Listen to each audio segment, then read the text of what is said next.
The minute you decide to do what you love to do, you have made a life plan for yourself and a career choice. And that's by someone named Huda Katan. So I am super jazzed to have a conversation with someone I've never met, but since 2019 has built a great business. And I was just mentioning to him how many people say to me, oh, it's just not the same and it's too hard and nobody's paying for good work. And I'm like, I know a whole lot of people that are diligently building wonderful businesses. And my guest, Ethan Herrold from Colorado, is doing just that. So, hello, thank you for uh, getting on the show. Hey, Lucy. So thanks for you having me. Yeah, I'm glad to be here. Yeah. So if I seem like super droopy, it's because we're actually having a heat wave in San Diego and like 90% humidity. So I'm not used to that, but we'll muddle through or puddle through, maybe. Nah, All right. yeah. Ethan Harold is the founder of Colorado Maternity Photography.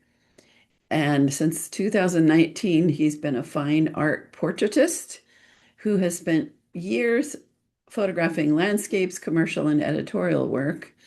And then he pivoted to maternity, but it was not an accident or random. It was, well, this would be interesting to find out, a collision of two things he cared about: the human form at its most powerful, wow, and the chance to show someone a version of themselves they did not know existed. And 500 and counting sessions later, he runs the only dedicated maternity studio in Denver, offering fine art film in both 35 millimeter and medium format alongside digital. And he's been published in Outside Magazine with his pregnant athletes. Whew, I'll have to look that up. So I always ask, what's your zone of genius? So we have a jumping off point. And he said, building a profitable business around one subject and also selling a premium product to a client whose buying window is short. So tell me about that buying window. I've had some experiences with that challenge. And so tell us about that. Yeah, I think the fun thing about maternity and pregnancy photography in general is that you have a sense of urgency built into the subject and medium itself. Because obviously people are only pregnant for so long. And even in that window, there's an even smaller window of when actually is nice for photos, when you have a nice bump for photos, when you feel like you can do photos, when you actually look pregnant enough for photos. Hmm. So that kind of creates like a built-in level of urgency that a lot of other formats of photography just simply don't have. The closest one I could think of is maybe weddings. Hmm. So So what, ultimately that comes down, or sorry, I cut you off. that's okay. And when you're moving back, your sound gets a little soft. So Okay, staying close to your mic would be awesome. sorry Um, about that. no worries. So some of the challenge I would find is if they had the babe before they saw the portraits of maternity, they frequently didn't order as well because then here's the baby and they want baby portraits. And I'm also wondering if people are like, oh, and can you do my baby photography? You know, how do you handle all of that? So, first of all, have you had that experience where you want to be sure that you get them to order before the little babe is here? What's your thoughts about that? Yeah, I try to get people to order all their photos because obviously it's this massive transition in people's lives, especially when it's your first time and you're a first time parent. So when people are able to come to me and when there's still just two of them, it's a lot easier to kind of make those sales. That said, I do offer newborns as an upsell for sure, but that kind of comes later. The key to my business model is getting people like in the door, getting them their foot in that door and interested in what I do and maternity portraiture in general. And then ultimately kind of building packages around that. And again, bringing it back to like the level of urgency, it's like you only have this version of yourself for a very short window of maybe like 10 to 12 weeks when you genuinely look like that kind of like pregnancy glow. So you can sell on that level of like ephemerality that comes with maternity in general. Even if it is like someone's like second or third baby, it's oftentimes, just this small little glimpse of their body doing something kind of incredible. And that's ultimately what I try to pitch them and sell them to, right? It's not just a portrait, it's kind of like an expression of like the ultimate human form, I call it, because Mhm. ultimately we all came from this version of motherhood that is like growing an entire new life. And I think that's like something that traditionally has not been advertised as something you like celebrate or photograph. And within maybe the last 10 or 15 years, it's really changed in this transformative, more powerful way that I think a lot of mothers and women are kind of like experiencing, even like I said, within just the last decade. Oh, that's awesome. So my great niece is pregnant and she's been showing pictures of herself, self photographed. And there was a little video, and I was like, wow, her face is getting that, when they say there's a glow and there's just a difference. And, I'm seeing that different look on her. And as you said, that will, uh, she's very athletic. So I know that whatever baby weight she puts on, Right. there's little doubt she's going back to her original form as much as possible. Um, so let's see, I had that second question. So um, I think you answered both of them at the same time. So tell me about the decision to go all in on pregnancy. You were doing weddings and families and newborns and Yeah. made a decision that looked uh, like scary, like, oh, I'm going to do less. Uh-oh, can I afford it? So tell us about your thought process and then how's it going? Yeah, absolutely. So yeah, like I said, in 2019, I was just kind of throwing everything against the wall and seeing what stuck. Be that, weddings, landscapes, architecture, and realizing that I was definitely presenting myself in a way that was like jack of all trades, master of none. And I used to like rail against the idea of a niche in photography just because I Mhm. was like, I never want to like limit myself. I hate that. I can't do that. And I think at the same time, I was trying to like preserve a lot of the passion I had for like some of the other types of photography. And the ultimate deciding factor, like we briefly touched on, was like this idea of like COVID was like shut the world down and gave me kind of like a chance to completely reset my business in early 2020. Um, and ultimately, I was like, well, I need to do something more consistent and I need to do something that I can advertise and that I was decently good at. And that ultimately became maternity for me because I had figured out that I was like pretty good at it. I fell in love with portraiture, especially studio portraiture. And ultimately that led me to like falling in love with like meaningful portraits. Because a lot of times with like something like a studio portrait, you're taking like a headshot or something that's like less than meaningful to people, less than like memorable, or worse, like a lot of corporate headshots I was shooting were like the opposite of meaningful, and people were like annoyed they even had to do them. Right. Versus when I worked with my first pregnant clients for maternity photos, their way they reacted to the photos of like seeing themselves in this like whole new way, this whole new light was like such a different reaction to a lot of the Mhm. photography I was doing that felt very like corporate and kind of stiff and stale. So ultimately, then from there, I pivoted to finding Colorado Maternity, the website and Instagram handle, which was like an SEO goldmine. And it kind of just took off from there. And I will say it was definitely scary. Obviously, like limiting yourself and like pulling your own portfolio down to just one niche is a Mhm. monster task. And something I mean, I still struggle with to this day is like getting my portfolio down to that, 100 to 150 frames you really want to show the world out of literally thousands. Mhm. Um, so yeah, ultimately, it's 7 years later. I've worked with over 500 moms, and it's like a very rewarding experience every time. Mhm. And it continues to just kind of grow in that direction of it's meaningful photography to me, but also it's so meaningful to see how pregnant moms react to the photos when they first see them. So why do you think, because I'm a big find a niche because you grow faster because you don't have to market in all, like the wedding venue, there's great ways to market, but it all takes time. The networking is fabulous with weddings. So you're trying to do that, and then you're trying to get babies, and then, whatever else. So why do you think people are resistant to picking a niche? You kind of touched on it yourself. I just wanted to highlight that a little bit. Yeah. I mean, speaking from like a personal perspective, I think it was hard for me just because I loved so many kinds of photography. Like my original passion was landscape photography. Like so many people like celebrating kind of natural beauty through photography is I think what gets a lot of people to even pick up a camera.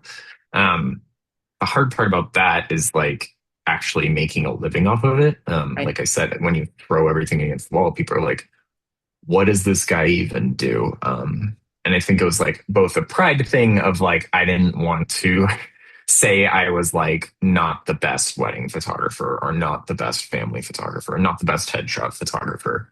Um, but also like I don't want to like limit myself. And it feels limiting at first when you're like cutting out chunks of your business or passion that are making money. Like I did paid weddings, I did paid headshot sessions.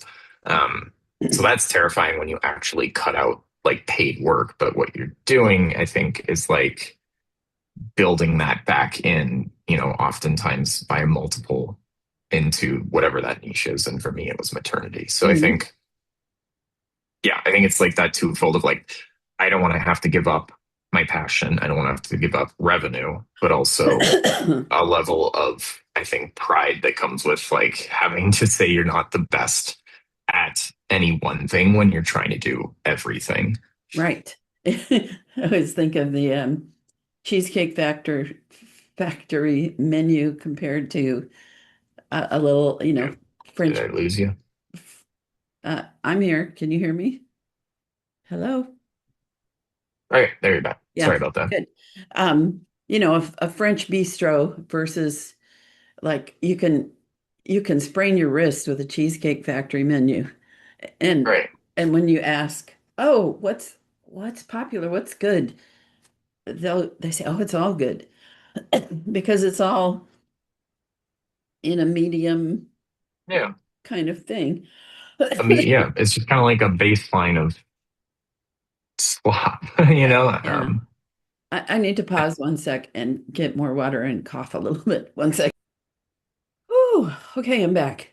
Okay, so one thought that I had was like when I transitioned from weddings to children's portraits, I decided early that I needed to pick one so that I could get really good at that one and I could market the heck out of it and learn how to sell and create a reputation in that industry. And then I was knowing I was going to hit a major burnout wall with weddings.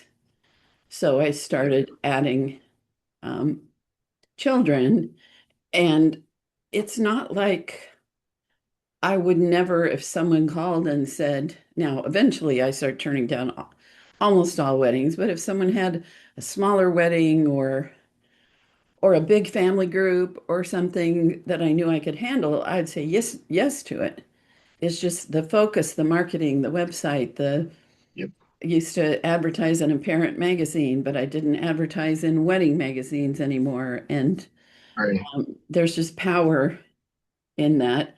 So talk about the because I think what you found about doing something focused in a niche and doing it really well, what the money story is on that when you at first think, oh gosh, I'm gonna go broke because I'm not doing everything. So how did it?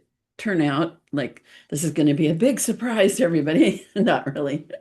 How has it turned out for you in going all in with maternity?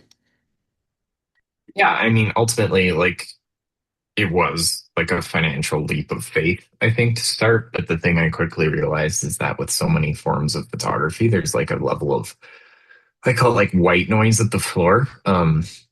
Where there's like so many people with cameras who are like starting out or just doing it as a hobby that will pay, charge you like $50 for a session, like literally. If you go on like Facebook groups for brides to be or mothers to be or whatever it is, and people post like, "Hey, looking for a photographer," you'll get like 185 comments of everyone like chomping at the bit. Right, And I think there is just this like sea of people kind of at that baseline that are just taking any gig that'll pay them or like trying to do like if it involves photography, I'll do it. I'll doesn't matter if you pay me pennies. And I quickly realized that if you can stand out as like an island in that little tiny ocean, then all of a sudden you get a lot more serious inquiries and you can take the power back of charging what you want to charge and what you think you're worth. So right, ultimately, that helps you elevate both your level of service because when you're doing more quality work for higher pay, you're doing less volume work for lower pay. And when you're doing quality work, it's just much more impactful, both I think from a like career point and a creative perspective, but also like from a client perspective, like who doesn't want a photographer who's so in love with their craft that they want to deliver like magazine quality work with every shoot. And that photographer costs a certain level above kind of that like white noise floor of photography. right. So ultimately, that was what I realized. And it takes a minute. Like it didn't happen overnight by any means. And like I said, I was lucky enough to get some grant money during COVID that I kind of used as a springboard to drive my business up. Mhm. But ultimately, it's kind of like the more you believe in yourself and the more you become that singular voice, then the more you can raise your prices to match that brand image. And Yeah, then you ultimately become and go back the other way and start like teaching photography to people as well with workshops, which I've done, which is kind of a cool full circle moment when you nice. realize, wow, I have made it as a Yeah. photographer. And when we start teaching, we actually grow and learn it Yeah, exponentially and even hang out with other photographers who are teaching. So over lunch, we're learning from top people. We're all like if you're at a 3-day conference or something. So yeah. yeah. Uh, I had two big thoughts in there that were right key to what you were saying, and they're fluttering around like little butterflies in my head. Uh, It's hot. It's oh, I know. summer. It's Yeah. allowed. So one of my coaching clients, Ethan, about 10, 12 years ago, I had this big like download from on high that said it was time to formally coach, learn to coach, just like the transition from weddings to children, and um, which has been really rewarding.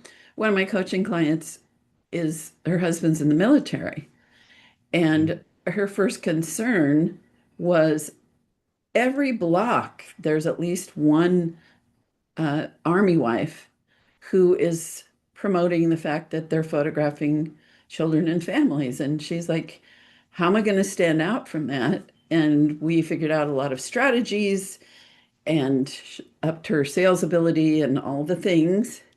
And she said there was a moment where people started introducing her as a real photographer.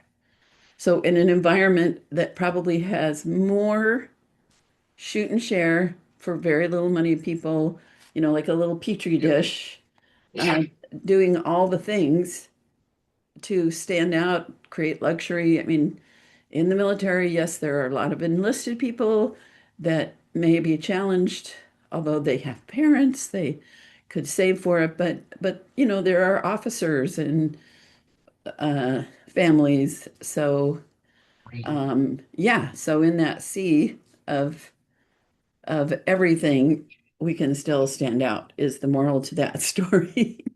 Yeah, no, absolutely. And I think that's something, honestly, the moment you really can like like I said, start to take kind of like some of the power in photography is when you can say no to people and be like, I'm not the right fit. I'm not the right price. I'm not going to work for that price. When you say, this is what it costs, and I don't negotiate. Because like when I was starting out, sure, someone was like, wanting to like haggle over the price, like why not? I do that. But the moment you start being like, sorry, like we're not going to be the right fit if you don't want to like pay my rates, I think that's the moment you really do see kind of an explosion of growth because, and it's something I absolutely still struggle with today is like not trying to be like so niche that you're trying to like capture that entire niche, right? Like I don't want to be the only maternity photographer in Colorado. Like there needs to be those kind of like you said, like low level petri dish shoot and share type of people because there are people who only have budget for like $150 session or Right. whatever it may be. And that is still, like I said, 7 years in, hard for me to say no to people sometimes. Yeah. But it is also one of the most empowering things as a professional photographer I think you can do when you are kind of this product and you are selling yourself to the Mhm. point where people, you know, see that and want to work with you. And ultimately, like you can kind of filter out the white noise.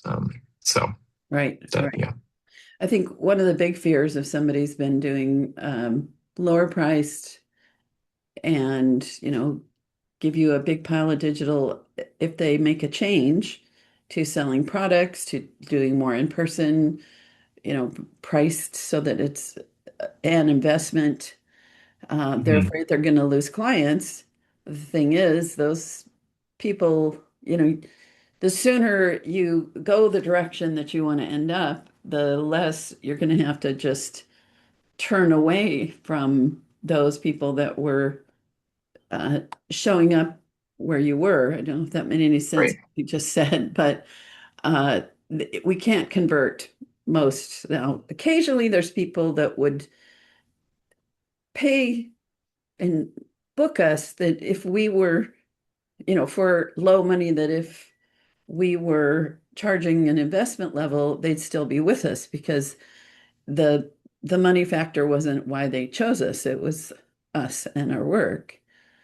Do you know what yeah. I'm I saying think, with that? yeah, no, I think that's huge too. Is like when you when someone finds you through your work and not your price, because I do publish my prices online and I go back and forth on that a ton, like if I should share that or not, because I do get so many inquiries. Like the first thing they ask is the price, and Hmm. that's not exactly your ideal client. Sure, some of them convert, but your ideal client is like the one who falls in love with your work and it immediately is like, I love X, Y, and Z. I love this photo you did. I 100% want to work with you. And then the price becomes kind of an afterthought. And ultimately, that's where the upsell lives too. Because like I had a client call today where someone's like, this one photo you shot, I did this cool like adventure maternity session on top of a local peak where we like literally hiked to the top of a mountain. And it was like 45-mile-an-hour winds in our face with this beautiful flowing dress. And this mom just Nice. looked like this like ethereal floating goddess in this like stormy mountain. Um, and someone called me about that and they're like, I love that shot. Like, I want that. And that's kind of like I said, my ideal client because she didn't come into me with like, I want your base package, your base price, whatever's cheapest. She came into like, how can we get that shot? And that just so happens to be part of my like largest package, which is what I Right. call Wander Bump sessions, which are like adventure Oh, maternity sessions. Um, Wonder Bump. which I is love like, that. yeah, it's like my new invention of like elopement photography turned maternity. So we hike somewhere really cool. You Uh-huh. spend an afternoon with me. You don't have a limit on time or number of images. It's kind of like a full experience, but it's also my most expensive one. And I'm like, well, for that specific location, we can't drive there. Like we have to hike. So you need to book this package. And she's like, okay. And I think that's kind of to your point, exactly the ideal flow you want, where someone falls in love with your work before they check the price. And once someone Right. has an emotional attachment to your work, all of a sudden price looks a lot less important Absolutely. at the end of the day. Yep. So I have two thoughts on that. Um, I think if you're getting so many inquiries from however you're marketing, sorry, I'm going to see if I can get a little light. The day is, you can see the Sure. sun's going down. Um, if you're getting so many inquiries that you're following through and they're fully only about the price. then I feel like putting at least a starting at, but not all in on every little detail makes sense. But my experience over, umpty dump years is nobody knows what to ask at first. So Right. most people are going to ask the price at first. And so what I do and what I've taught people is to just start asking them questions. What's it about? Why do you want to do that? Right. How'd you hear about me? Oh my gosh, tell me the personality of your child. Why are you excited?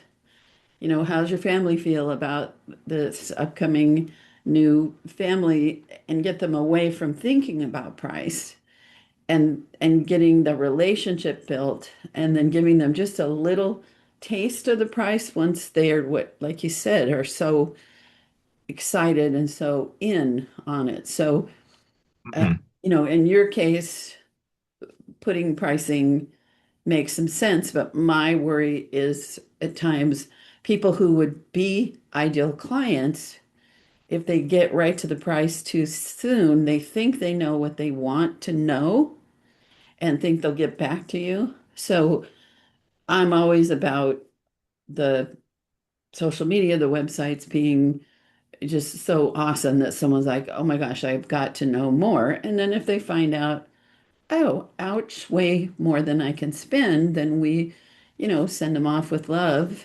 Um, Right.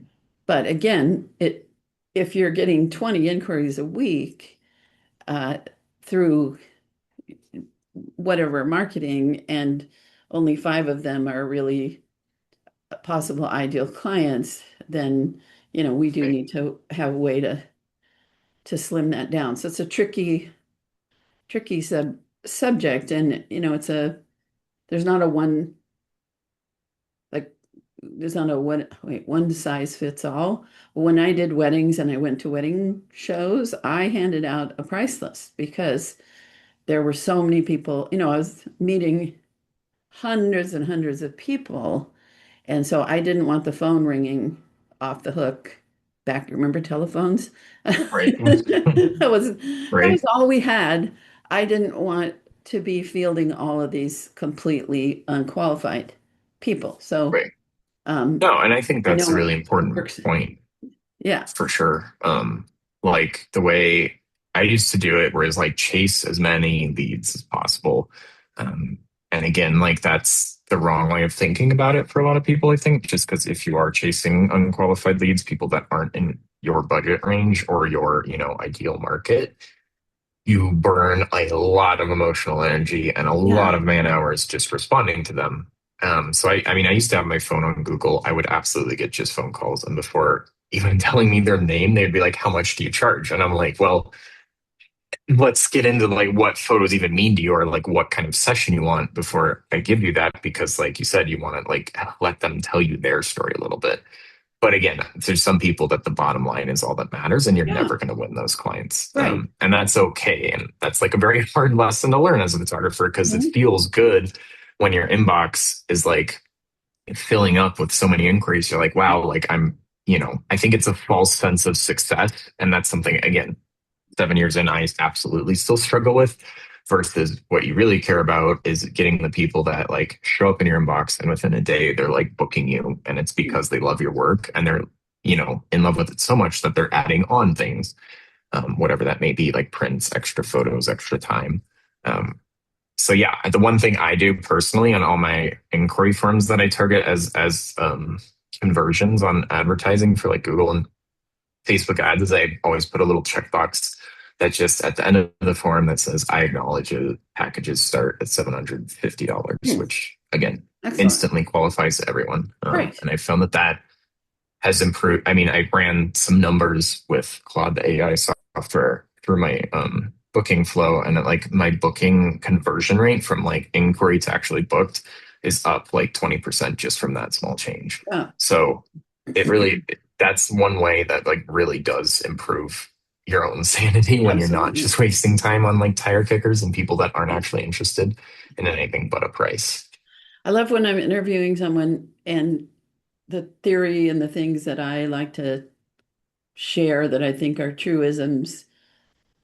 you have similar experience. I've found that somewhere in the initial, well, most people invest a minimum of maybe 6 to 800. That is too much for the inexpensive people, but it's not so much that it would scare off some. Well, there's not inexpensive people. We're all worth a fortune. Right.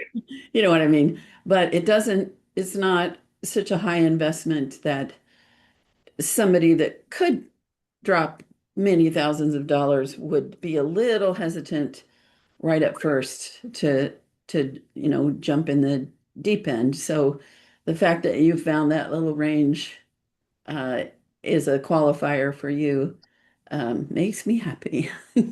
Yeah. And I mean, it's always changing too. Like maybe that, well, number will need to change in a year or two, right? It's all about Yeah. how much you can afford to experiment and see what Well, works and what and doesn't. also your own business, because Right.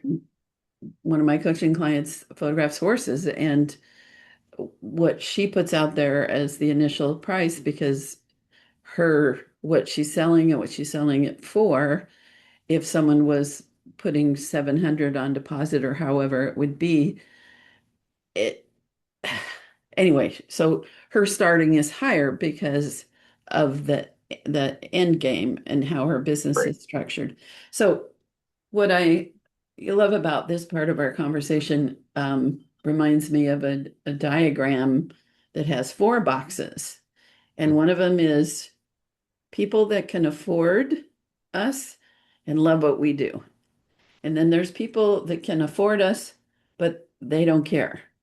Then there's Yes. people that love what we do, but they honestly, truly cannot budget for it. And then there's people that don't care, don't want it, and never spend it.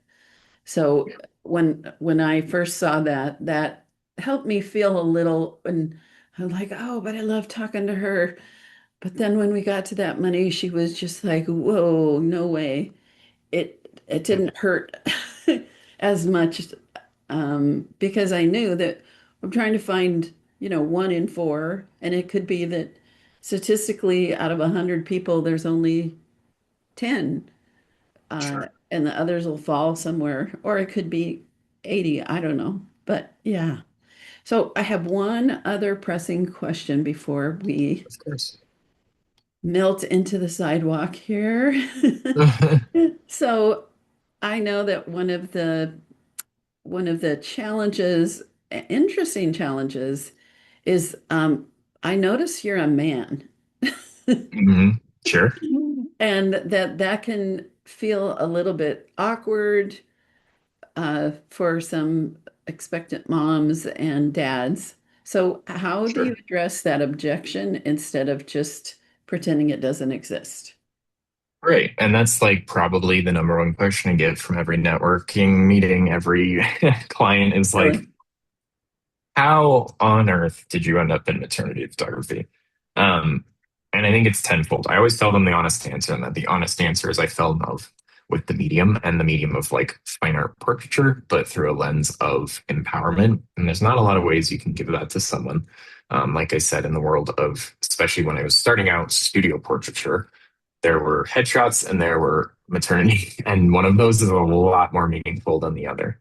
Um, and I just fell in love with how people react to the photos. When you're able to give someone a photo of themselves in a situation when they're like so vulnerable and in such a transitory time in life, right? Like so many moms I've worked with are like, I used to be, Sally, the entrepreneur, the athlete, whatever. And now I'm just like the pregnant lady.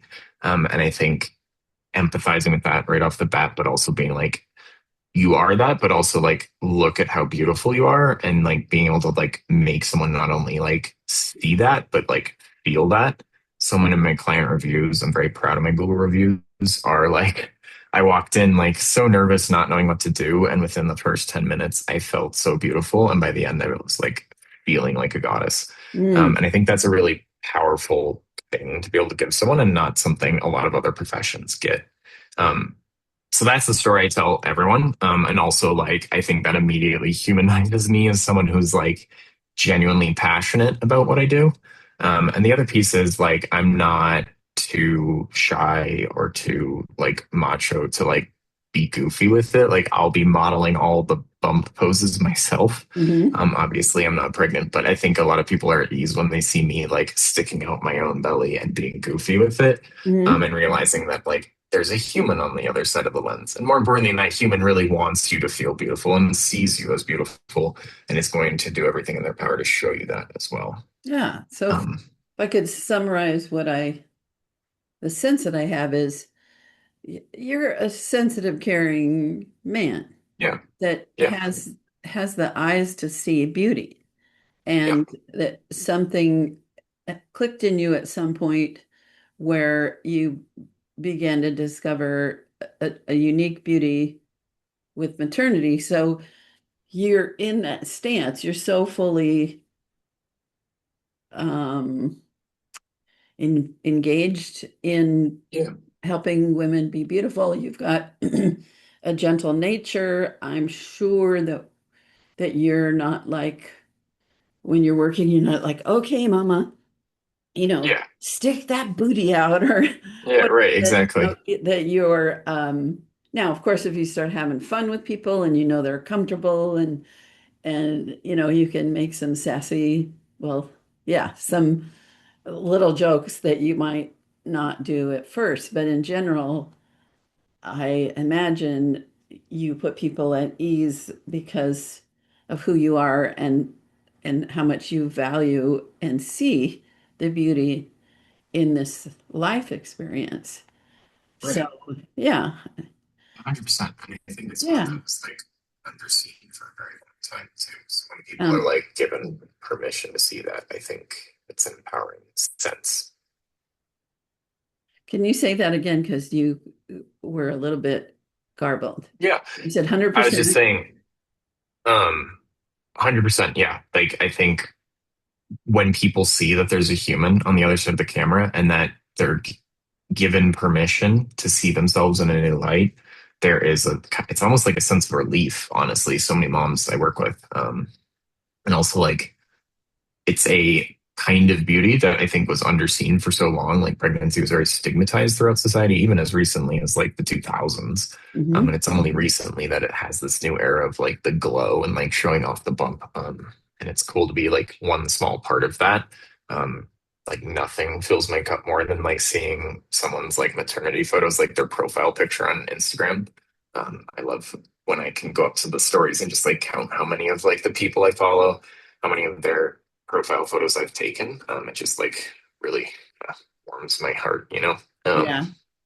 so, and I think when people see that and sense that and hear me talk about that, they're instantly put at ease, and a lot of some of their hesitations with it, like being a male photographer, um, go out the window. And I will say, Right. yeah, like it's not without its challenges, obviously, like be swimming upstream a little bit, obviously, but I think it's also kind of a fun challenge at this point to like reduce the stigma around my own, Yeah. gender with regards to it. Cause like it is a very female dominated industry, the one I'm in. So Yeah. yeah, But you it's can kind of also a fun, use unique that. challenge. You can use that to your advantage. Every challenge can be flipped because it's a little different as a woman to have a man noticing something about us that's special Yeah, and shares it in a way that isn't icky, and a right. woman. And maybe that's not true for everybody, but I there's advantages. There's advantages being a woman, but advantages to being a man that it sounds like you handle that beautifully and it you know, if people at first are like, wait, what? It doesn't take long for them to be like, oh, okay, cool. Yeah. And So yeah, and I try to carry myself that way too, even on, client calls before they even get face to face with me, being able to like maintain a level of professionalism and a little bit of goofiness goes a long way, I think, yeah, too, on client calls, and not being too high and mighty or too masculine in any way, too. yeah, yeah. So we are almost out of time. So I have two questions, well, two and a half. Sure. how do we get in touch with you, see your work? If someone wanted to send you an email with a question, what's the best way? Yeah, all through my website, coloradomaternity.com, or emails Ethan at ethanherald. Sorry, Ethan at coloradomaternity.com is my main email. ColoradoMaternity.com. Yep. Yep. Okay. All one word. And Um, I know you have a gift for us. And so if you go to coloradomaternity.com/workshop, he's put together something nifty. So what would that be? Yeah, it's my top 50 maternity poses. So you'll get a PDF download if you sign up for my email. And I think a lot of people could benefit from it regardless because maternity, if you can pose someone who's pregnant, I think you can pose anyone. And I think it's a really useful skill even at the workshops I do teach, Love where it. if you learn how to like pose someone in a vulnerable state like that, it opens up so many doors to you as a photographer in general, especially if you're a portrait photographer. So it's a posing guide. Yes, ma'am. I love it. Um, all right. So if you've listened to my show and you just say you're a longtime listener, and I think it's kind of interesting that you started your business when I started my podcast. There So you go. I'm going to take full credit There you go. You might as for well. your Yeah. success. You should. 2019, I went to a workshop about podcasts, and my goal was to get on more podcasts because it was a great way to attract coaching clients. But then it became evident that maybe I should do a podcast and see what happens. Right. And then 2020 happened and the world shut down, and it was my way to actually stay in touch with the world, which was very cool. But anyway, so similar timing. Okay. So since you've listened, you know that I like to give my guests the floor to share either a thought that they were like, oh, I wish I'd have mentioned that one thing, or just something to leave us with. What do you got? I think that you can be successful in whatever you're passionate about. Like when I started out, people are like, how on earth are you going to make it as a maternity photographer? My own parents were like, maternity photography, like, what even is that? Like, what are you doing? Um, and within the span of a couple of years, I completely reversed that, and now I'm like so proud of me too. I And bet. my fiance is a photographer too, and she was kind of amazed when we first met. That was what I did when I tell people I'm a photographer. So I think, regardless of what you're passionate about, what you want your niche to be, and no matter how kind of out there it feels or out of reach, or how unique even, you can achieve it. And more importantly, you can be like profitable with it. You can have a business, you can have a life from it, which I think is a really cool thing. And outside of just confirmation bias, I think if you show a level of passion in what you do, like the people will come and the business will come. And I Love think it. that's the most important thing to keep in mind. I love that. Well, thank you for being my uh, hot summer in August Yeah. late afternoon Thanks for guest. having me. It's Well, I'm wonderful to chat. glad we connected, and stay tuned, everybody, for my little bit of a wrap up. And I'll just know that you've just blown people's minds around the world and changed lives. So we're very grateful. Thanks so much for having me, Lucy. It was a pleasure. Thanks.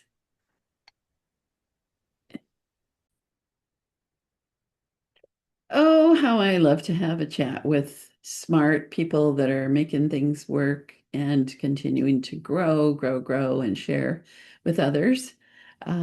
So my lovely guest, Ethan Herrold, shared a lot about the value of picking a niche and going all in on it. And we talked about why some people are resistant. And what else did we do? Um, some of the fears like I'm going to lose income if I turn away other kind of work, or if I don't promote weddings and portraits and this and this and this, and how for him discovering that he absolutely loves the maternity portraits it gave him that passion that can then, um, I don't know, energize you in a way that if you're doing a little of this and a little that, it can be a little less, a little less exciting. So what other notes? I don't know. He's a smart guy making it work. It's proof that there are people out there that will hire higher end professional photographers and that we can still sustain our life and a very valid, robust business in photography. So that's it for now, kiddos, and bye.